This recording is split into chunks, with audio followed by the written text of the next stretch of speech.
apego a números. Os clássicos que passaram, já passaram, e o que interessa agora é domingo. E tentar vencer o jogo e tentar vencer a final. Felipe, Raiza Simplício da Gol Brasil e da Placar. Hoje, acho que o Plata saiu sentindo a virilha, né? Você tem outros jogadores fora, tem o Bruno Henrique, Michael, Everton Cebolinha. Enfim, a gente está na véspera do Campeonato Brasileiro. Em algumas coletivas que passaram, você chegou a dizer que a tua expectativa era fazer esse controle de minutagem para chegar nesse momento da temporada, início do Campeonato Brasileiro, das competições. Bem, eu queria saber se de fato te preocupa essas lesões e como você avalia o momento físico do time nesse momento de temporada. Primeiro, o Plata tinha cãibra, simplesmente cãibra, não tinha nada. E o que eu peço para os meus jogadores é um esforço muito grande. Eles têm que fazer um esforço muito grande no campo para pressionar, para correr, para voltar para marcar, para dar opção para jogar, depois atacar o espaço. São muitas coisas que eu peço para eles que levam temos um nível de exigência muito alto fisicamente. E desde que eu entrei aqui no Flamengo, no profissional, convivi com esses problemas físicos de alguns jogadores, outros tiveram mais, outros não tiveram.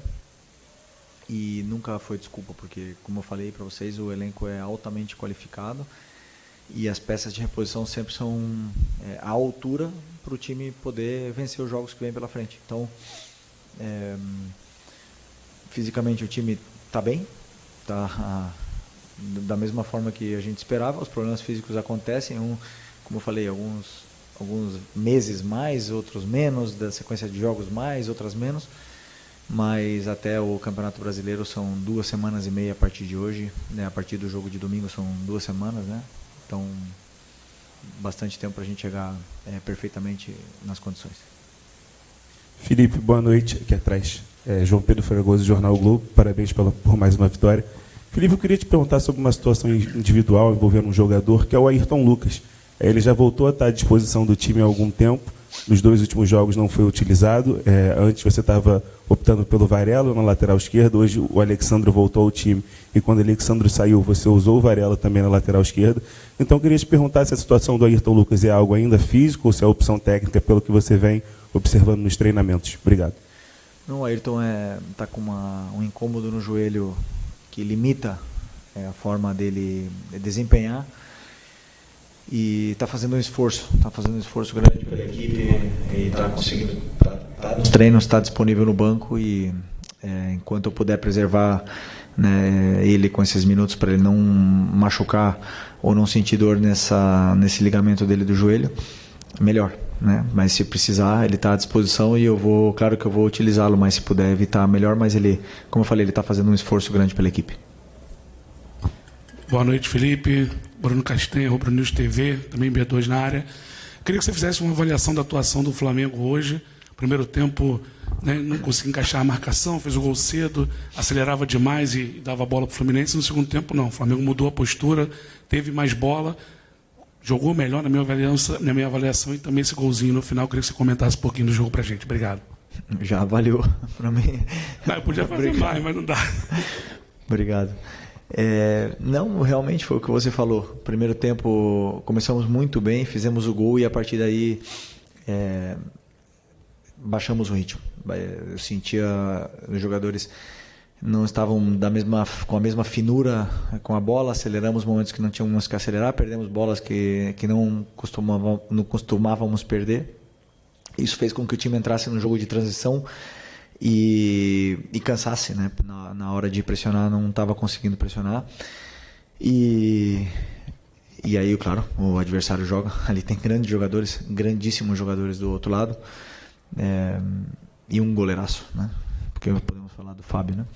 Mas eu acho que, por exemplo, a saída de bola do Fluminense é muito boa, o Thiago eleva o nível de uma maneira assim extraordinária do Fluminense. O Otávio, um jogador que estava na final da Libertadores ano passado, melhorou muito esse time do Fluminense, esse meio campo junto com o Martinelli. Então é difícil de roubar a bola do Fluminense, é difícil de tirar. É um time que sabe jogar. Então, se você perde a bola e entrega para o adversário, com certeza o adversário vai ter a bola. Mesmo assim, sofremos pouco. E no segundo tempo já voltamos com outra postura, voltamos melhor, já controlamos melhor o jogo, dominamos as ações, fizemos o segundo gol, tivemos chance de fazer outros gols. E no final, claro, o adversário também joga, nos empurrou, conseguiu criar algumas chances e acabou fazendo gol. E da mesma forma, deixa a eliminatória aberta da mesma forma que estaria se fosse 2-0, porque o respeito pelo adversário da minha parte é máximo. Felipe, boa noite. Emanuele Ribeiro, do GE. Globo.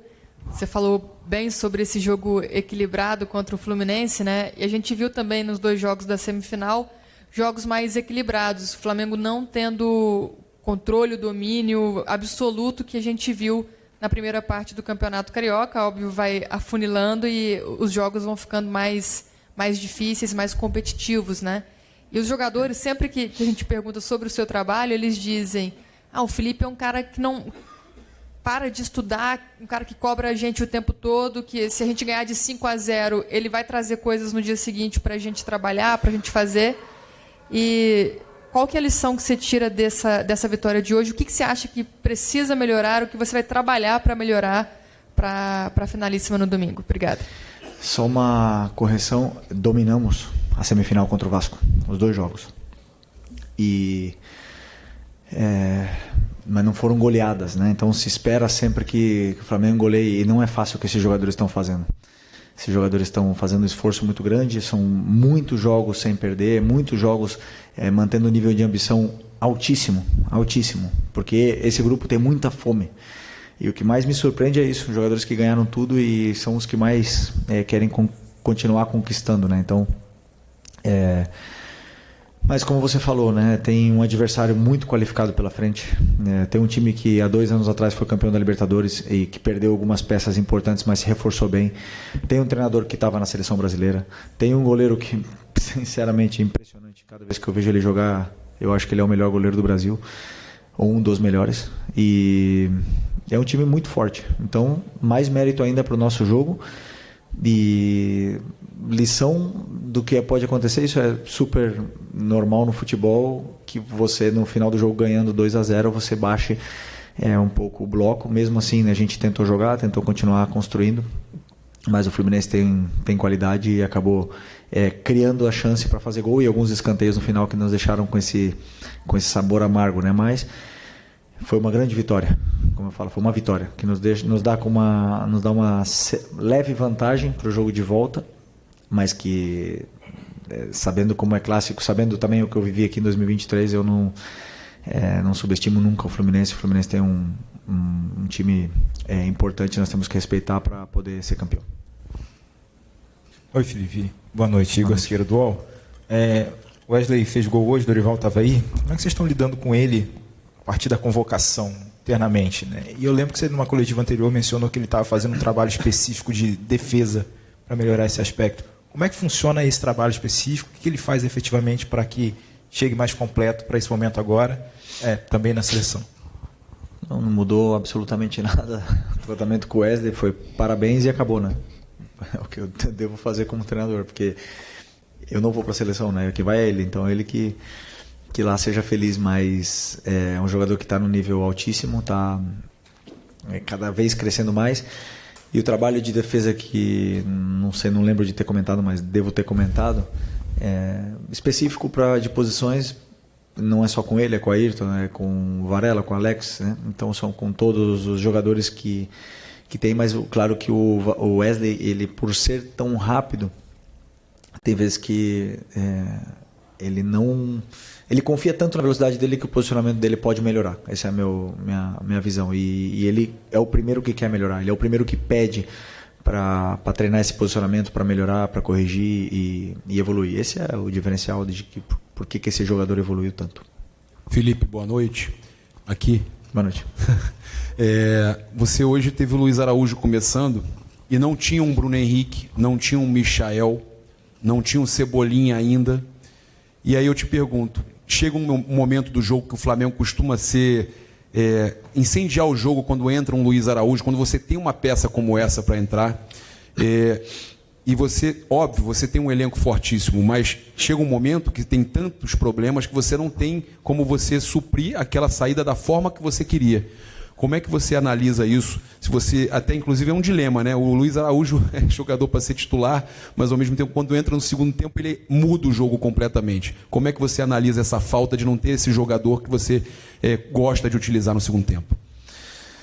Eu penso unicamente no que eu tenho disponível, vejo os que estão disponíveis para jogar, os que não estão, a partir daí tento montar uma equipe e também penso nas trocas.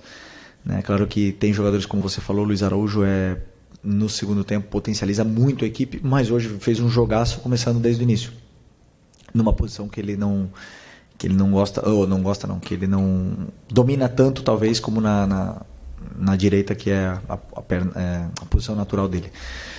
Mas aí tentamos encontrar outras soluções com outros jogadores para poder também potencializar o time no segundo tempo. Né? Então, tem vezes que os jogadores entram e revolucionam o jogo, tem vezes que não tanto, e o trabalho do treinador é tentar imaginar antes do jogo o que vai acontecer e tomar decisões durante o jogo para dar soluções à equipe quando ela precisa. Né? Então, tento sempre encontrar a melhor solução para ajudar a equipe.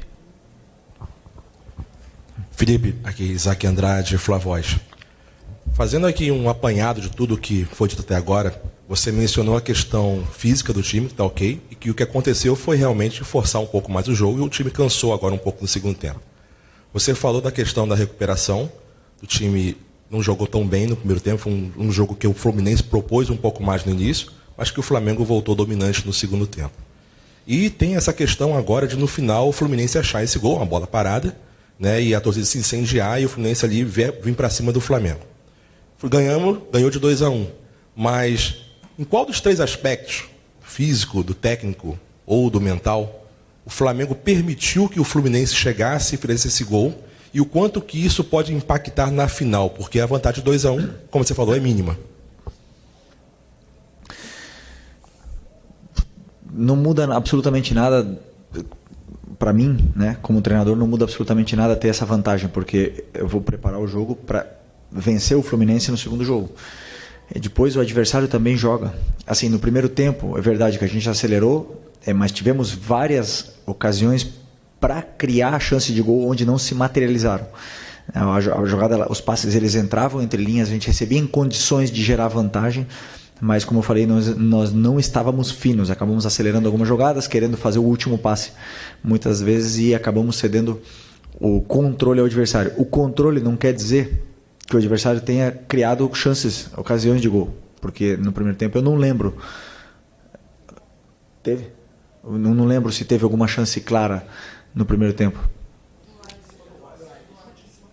Então, uma coisa é o adversário ter a bola, ter o controle do jogo, porque até mesmo eles baixam muitos jogadores para jogar. O Real Madrid faz isso também, baixa muitos jogadores para jogar, mas não tem tantos depois para poder criar chances. Então, você tem que sempre perceber o que está acontecendo no jogo. O que eu tento fazer como treinador é perceber o que está acontecendo, como eles estão entrando, como eles estão criando, e depois dar soluções para os meus jogadores. Né? Então, não é a parte mental, é momentos do jogo que acontecem, e nosso time no primeiro tempo não conseguiu voltar a ter o domínio, mas depois do intervalo conseguimos voltar a ser nós mesmos, conseguimos montar as estruturas, usar as soluções que eles têm. Essas relações estavam curtas de novo e aí o time começou a jogar melhor, criou chances e fez o segundo gol. Tudo natural do futebol. Depois também o Fluminense acabou fazendo um gol, né? E se tivesse sido ao contrário, o Fluminense ter feito no primeiro tempo, a gente tivesse virado o jogo no final, teria sido o mesmo resultado, né? Então 90 minutos tem que ser avaliado de uma forma inteira, e 90 minutos, 2-1 para a volta, como eu falei antes, nos dá uma leve vantagem, mas que não muda absolutamente nada para mim como treinador. Aqui Felipe, boa noite, Marcos Martins do canal da SRN. Deu para perceber bastante o Fluminense tentando explorar as laterais do Flamengo ao longo da partida, né? Na direita com a dobra ofensiva, Guga e o Serna, enquanto o Serna esteve em campo, e do lado esquerdo o Gabriel Fuentes atacando em profundidade. Hoje o Flamengo iniciou a partida com o Luiz Araújo, né, mais para o lado esquerdo, mais na amplitude pela esquerda, o Gerson flutuando mais pela direita, com o Wesley às vezes por dentro, centralizando. Você acha que esses jogadores eles acabaram cometendo alguns erros em relação à recomposição defensiva e acabaram dando mais espaço para o Fluminense poder jogar pelas laterais? Inclusive no gol, né? O Gerson acaba chegando um pouco atrasado ali no frente ao tentar impedir o cruzamento. Achou que a opção do Luiz Araújo pela esquerda, o Gerson mais pela direita, acabou prejudicando um pouco na recomposição defensiva? Não, nada disso. Se o plano de pressão, o plano defensivo acabou dando errado, alguma culpa única, exclusivamente minha, na qual eu não acredito. Como eu falei para vocês, o Fluminense, sim, é verdade que eles desciam os volantes, o Arias saía do meio e caía também na lateral, fazia em inglês fala overload, né? Não sei como é que fala em português. E aí eles juntavam muita gente nas laterais e claro que isso gera dificuldades, mas como eu falei no primeiro tempo, não gerou perigo, né? Gerou sim volume, mas não gerou perigo. No final do jogo, já com o time cansado, e não posso falar como o Luiz marcou mal. O Luiz marcou, foi um animal correndo o jogo todo, os 90 minutos, né, para cima e para baixo, foi bem. Nos dá muitas opções para a equipe também, e o Gerson jogou na posição dele que ele sempre joga. Verdade que no final do jogo pode ser que ele estava um pouco mais cansado, como alguns outros também estavam. E uma pena que tomamos esse gol mais do futebol. Boa noite, Felipe. Léo José do Coluna do Fla. O Arrascaeta, ele é o cérebro do time, né? Ele, nessa temporada, ele vem jogando, ele está com 9 jogos, e ele só tem 2 gols e 2 assistências, contra a Portuguesa e contra o Maricá. Então, nos jogos nos clássicos, contra Vasco, Botafogo, agora contra Fluminense, o Arrascaeta, ele fica um pouquinho abaixo do que a gente espera. O que está acontecendo com ele nesse início de temporada? O Arrascaeta voltou de uma lesão grave do joelho, operou, né, teve nas férias, ficou praticamente todas as férias tratando e voltou, perdeu uma parte da pré-temporada, voltou com controle de minutos, de minutagem. No começo tentamos segurar ele o máximo possível, até mesmo do jogo da final, por exemplo, só jogou 30 minutos ou 25 da final da Supercopa.